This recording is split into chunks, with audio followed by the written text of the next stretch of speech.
First contact with fear. The emergency klaxon echoed through the corridors of the UES Harmony as Captain Elena Vasquez rushed toward the bridge. 3 months into their deep space exploration mission, this was the last thing she wanted to hear. Her boots clicked against the metal deck plating as she navigated the familiar passages of the ship that had been her home for the past 2 years. "Report," she called out as the bridge doors slid open, revealing her crew at their stations with expressions ranging from confusion to barely contained panic. "Captain, we're receiving a priority transmission from the Exarathi Empire," announced Lieutenant Harris from the communication station. His voice carried a tremor that Elena had never heard before. "They're requesting immediate diplomatic contact." Elena felt her blood run cold. The Exarathi Empire. Every human in the galaxy knew that name, whispered in the same breath as words like massacre and extinction. The 8-foot-tall reptilian warriors had conquered half the known galaxy through sheer brutality, leaving entire star systems as radioactive wastelands. Their ships were floating fortresses armed with weapons that could crack planets, and their warriors were said to hunt space dragons for sport. "Are we sure it's really them?" Elena asked, settling into her command chair while her mind raced through possibilities. None of them were good. DNA-encrypted transmission protocols match Exarathi Imperial signatures, confirmed Dr. James Chen from the science station. The xenobiologist looked up from his readings with barely concealed excitement. "Captain, this could be the first documented peaceful contact between humans and Exarathi in over 50 years. Commander Sarah Torres, the ship's security chief, moved closer to Elena's chair.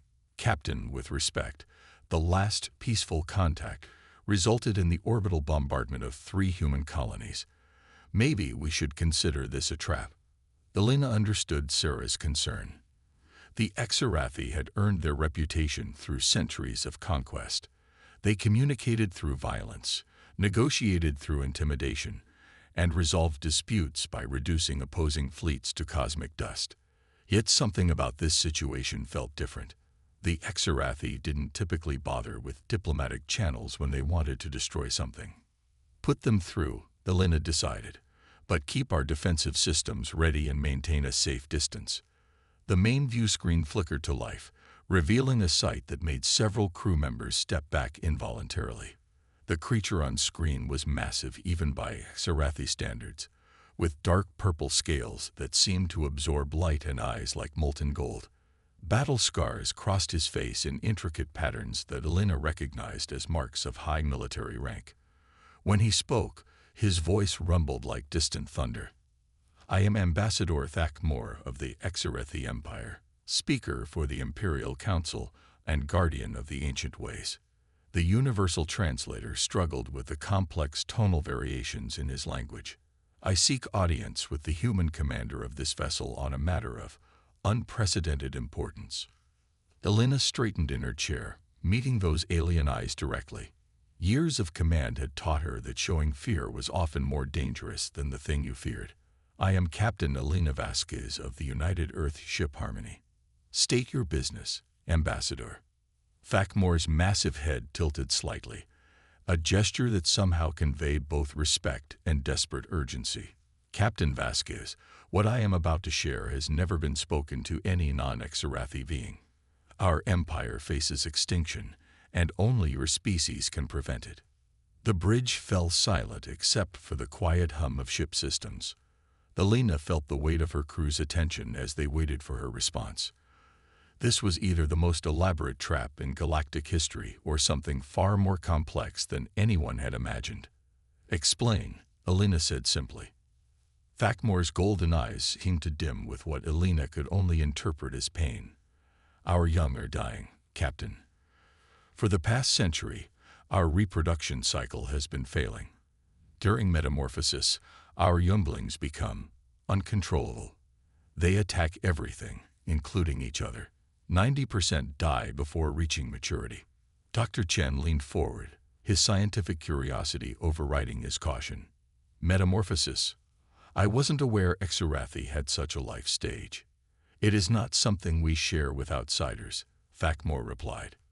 Between the ages of 7 and 9 standard years, our young undergo physical and neurological changes that prepare them for adult life. It is a time of great pain and confusion for them.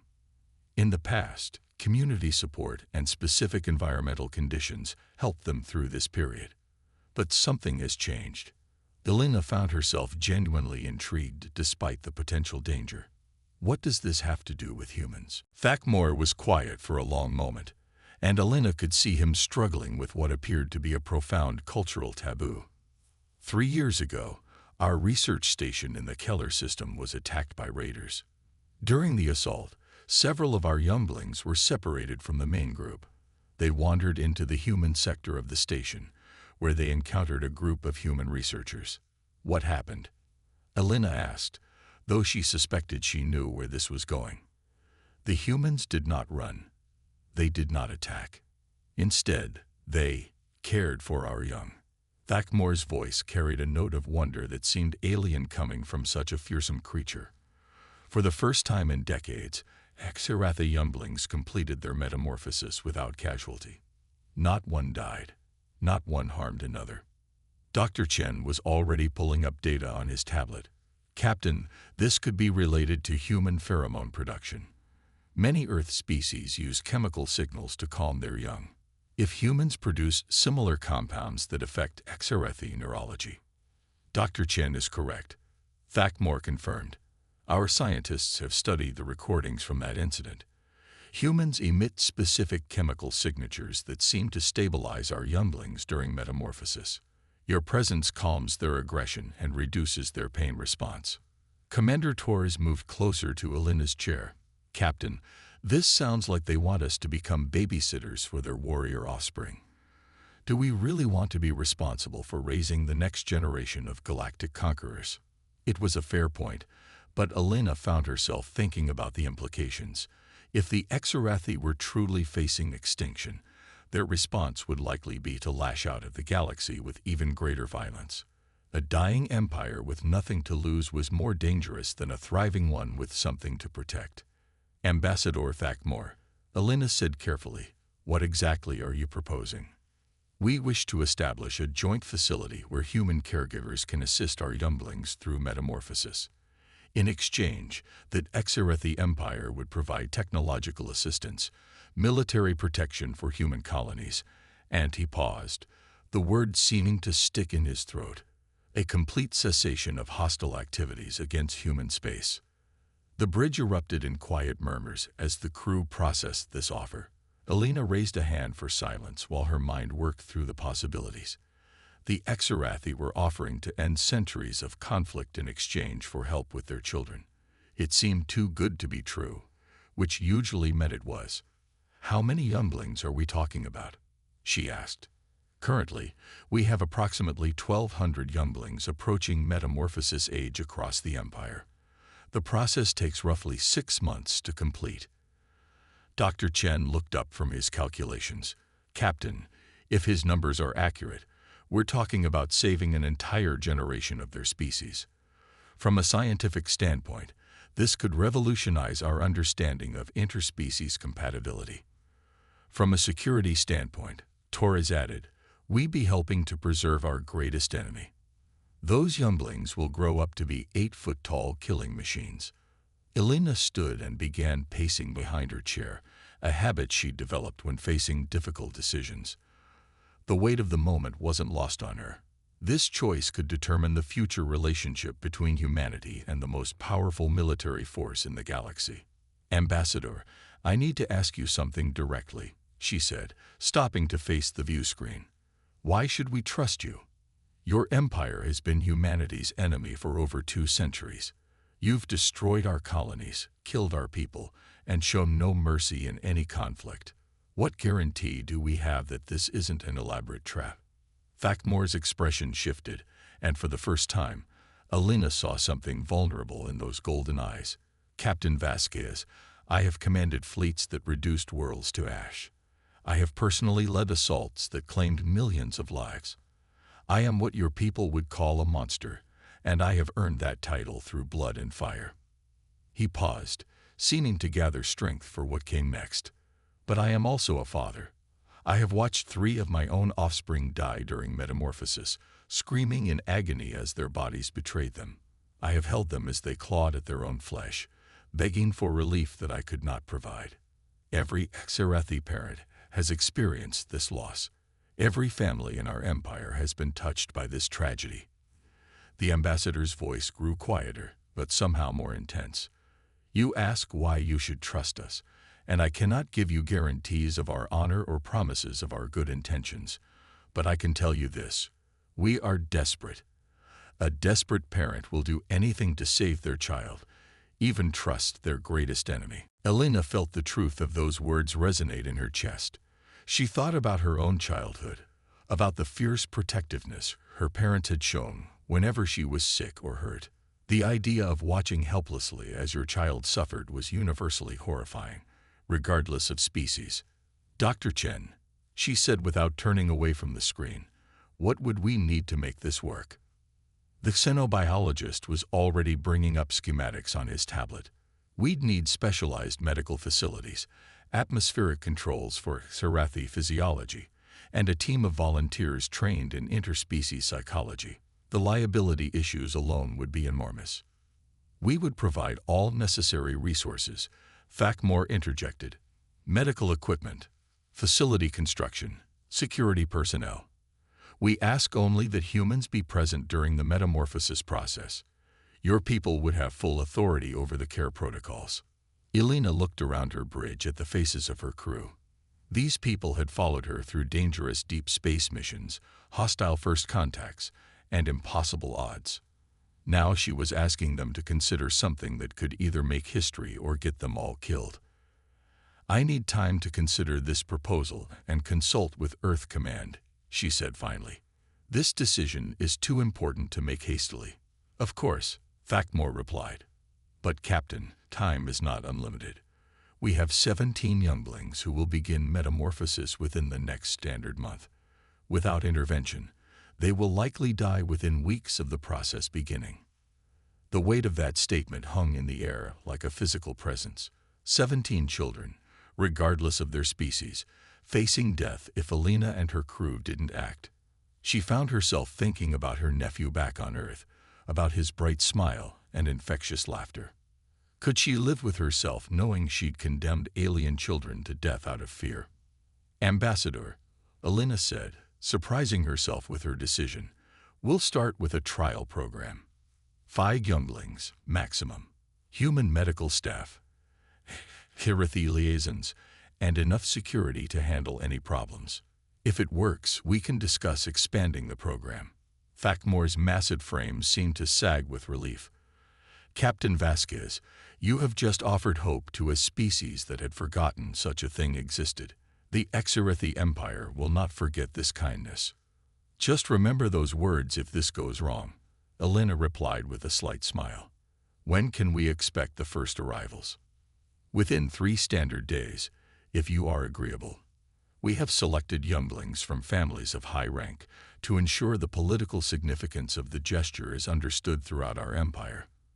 Elena nodded, already planning the modifications they'd need to make to the ship.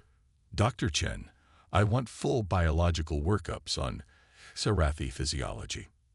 Commander Torres, security protocols for managing potentially dangerous alien youngsters. And someone get me a direct line to Earth Command. They're going to want to hear about this. As the transmission ended and Thakmore's imposing figure faded from the screen, Elena remained standing behind her chair, staring at the starfield beyond. In 72 hours, her ship would be hosting 5 alien children from the most feared species in the galaxy. Children who could kill a human adult without trying. Children who were in constant pain. Children who represented either the greatest diplomatic breakthrough in human history or the most dangerous mistake they'd ever made. Captain, Dr. Chen said quietly, approaching her chair, are we really doing this? Elena looked at her xenobiologist, seeing her own mixture of excitement and terror reflected in his eyes. James, in my experience, the most important decisions are usually the ones that scare you the most. We're going to help those children. And maybe, just maybe, we'll learn something about ourselves in the process. The next 3 days passed in a blur of preparation and mounting anxiety. When monsters become children. The cargo bay of the UES Harmony had been transformed into something resembling a cross between a medical facility and a playground. Environmental controls maintained the higher temperature and humidity that Sarathi physiology required, while specialized equipment monitored atmospheric composition down to individual molecules. Dr. Chen had worked around the clock to understand the biological requirements of their incoming guests, while Commander Torres had quietly positioned security teams throughout the ship. Elena stood at the observation window overlooking the cargo bay, watching her crew make final preparations. In 30 minutes, a Sarathi transport would dock with their ship, and everything would change. She'd received confirmation from Earth Command just hours ago. Full authorization for the experimental program, along with a reminder that the fate of human-Sarathi relations rested on her shoulders. No pressure at all. Nervous? Dr. Chen asked, joining her at the window. Terrified, Elena admitted. We're about to become responsible for 5 alien children who could accidentally kill us if they have a bad dream. What could go wrong? The soft chime of the ship's communication system interrupted her thoughts. Captain to the docking bay. The Sarathi transport has arrived. Elena took a deep breath and headed for the docking bay, followed by Dr. Chen and a carefully selected team of crew members. They'd chosen people with experience working with children, medical training, and most importantly, the ability to remain calm under pressure. As they entered the docking bay, Elena could see the massive Sarathi transport through the transparent aluminum windows. The ship was a work of art and terror, all flowing curves and weapon ports that seemed to watch them like eyes. The airlock cycled open with a soft hiss, and Ambassador Thakmore emerged, followed by 2 other Sarathi adults and 5 smaller figures that made Elena's breath catch in her throat. The younglings were roughly the size of human 10-year-olds, but that's where the similarity ended. Their scales had an iridescent quality that shifted between deep purple and midnight blue, and their eyes were larger and more expressive than their adult counterparts. They moved with a fluid grace that was both beautiful and predatory. But what struck Elena most was their obvious distress. Even from across the docking bay, she could see that they were in pain. Their movements were jerky and uncertain, and they stayed pressed close together in a tight group. One of them was making a soft, keening sound that the universal translator couldn't process. Captain Vasquez, Thakmore said, his voice carefully controlled. May I present the younglings who will be under your care? This is Zarathik, offspring of Fleet Commander Gorthal. Meriden, child of Scientific Director Velandra. Keftos, Yundai, and Sylveth, children of various imperial families. Elena stepped forward slowly, acutely aware that she was approaching 5 beings who, despite their young age, possessed strength and speed far beyond human capabilities. Hello, she said simply, keeping her voice gentle. I'm Captain Elena, and we're here to help. The response was immediate and startling. All 5 younglings turned toward her with expressions of wonder, and the keening sound stopped. The largest one, Zarathik, took a tentative step forward and said something in their language that the translator rendered as, "You smell like safety." Dr. Chen was already taking readings with his scanner, and Elena could see his excitement building. Captain, their stress hormones are dropping significantly just from being in our presence. Heart rates are normalizing, and neurological activity is stabilizing. Thakmore watched the interaction with an expression Elena was learning to recognize as hope mixed with desperation. They have been in constant pain for weeks. This is the first time they have shown any signs of comfort. Elena knelt down to bring herself closer to the youngling's eye level, a gesture that caused several of the Sarathi adults to tense visibly. But the younglings themselves seemed drawn to her, moving closer with curious, cautious steps. Are you hurting? She asked gently. Marion, the smallest of the group, nodded and placed a clawed hand over her chest. Here hurts. Inside hurts. Skin feels wrong. Elena felt her heart clench at the simple description of pain. She looked up at Thakmore. "How long does the metamorphosis typically last?"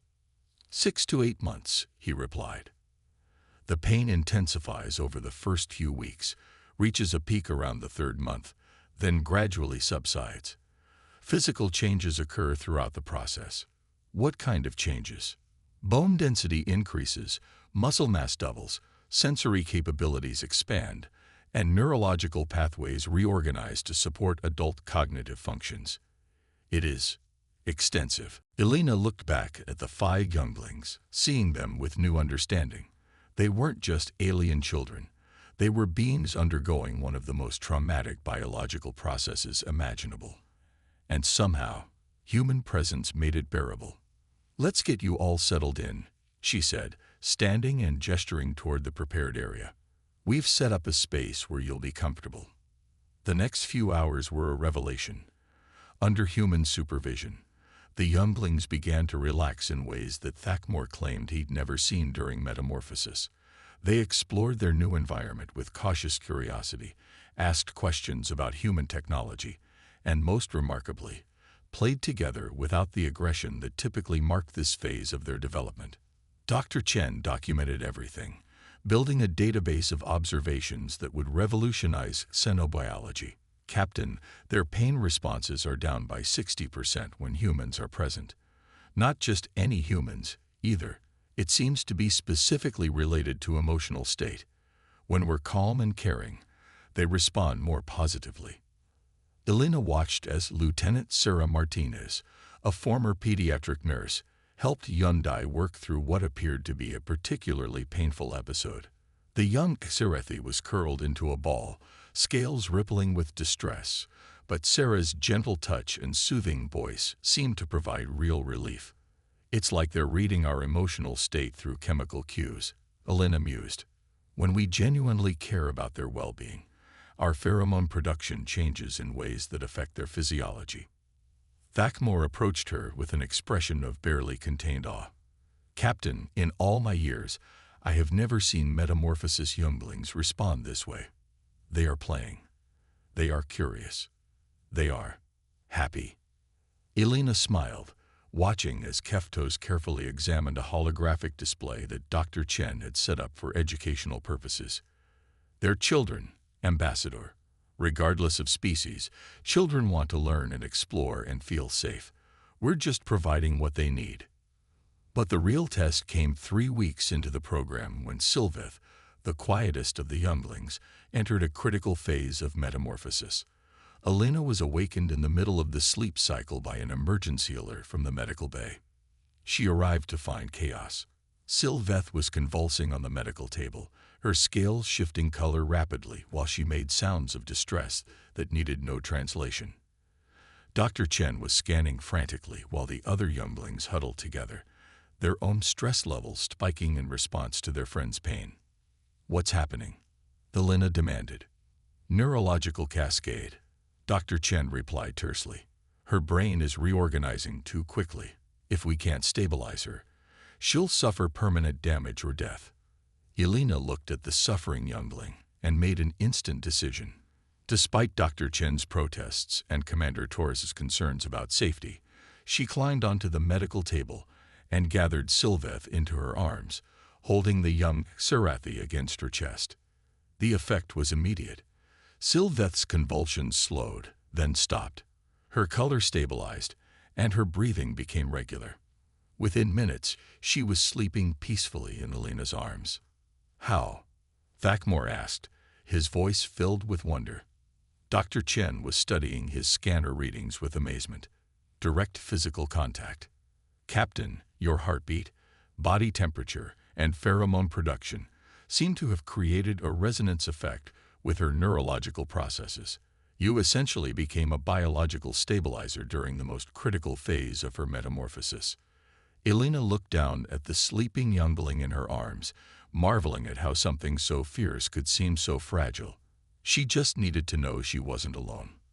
The success with Sylveth marked a turning point in the program. Over the following months, all 5 younglings successfully completed their metamorphosis under human care. They grew larger and stronger, But they also retained something that no previous generation of Exorathi had possessed: the ability to form emotional bonds with other species.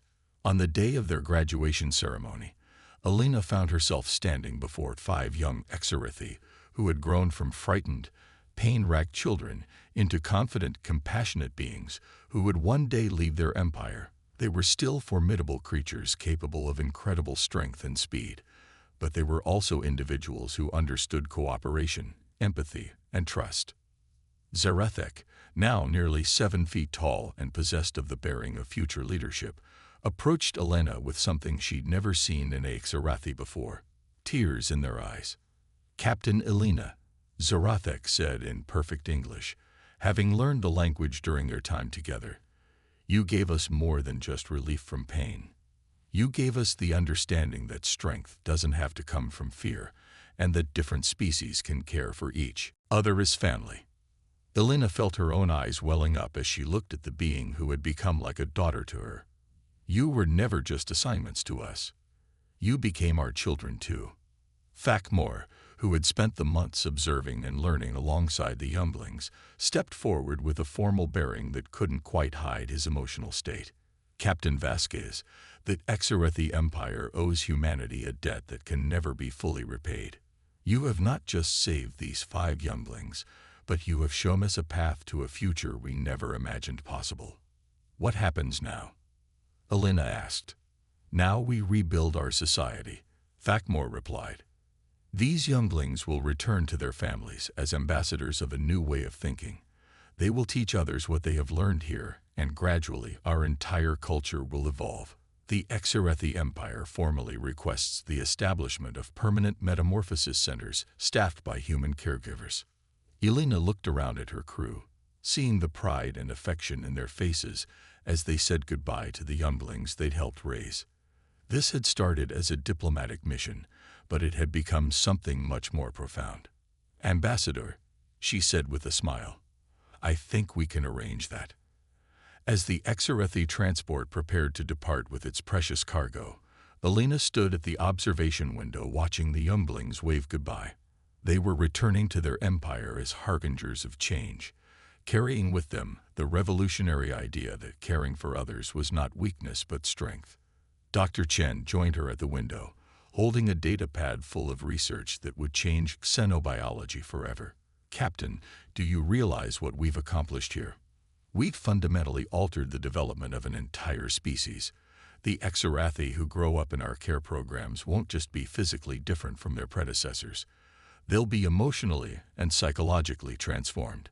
Elena nodded, watching as the transport disappeared into hyperspace. "We've learned something important too, James.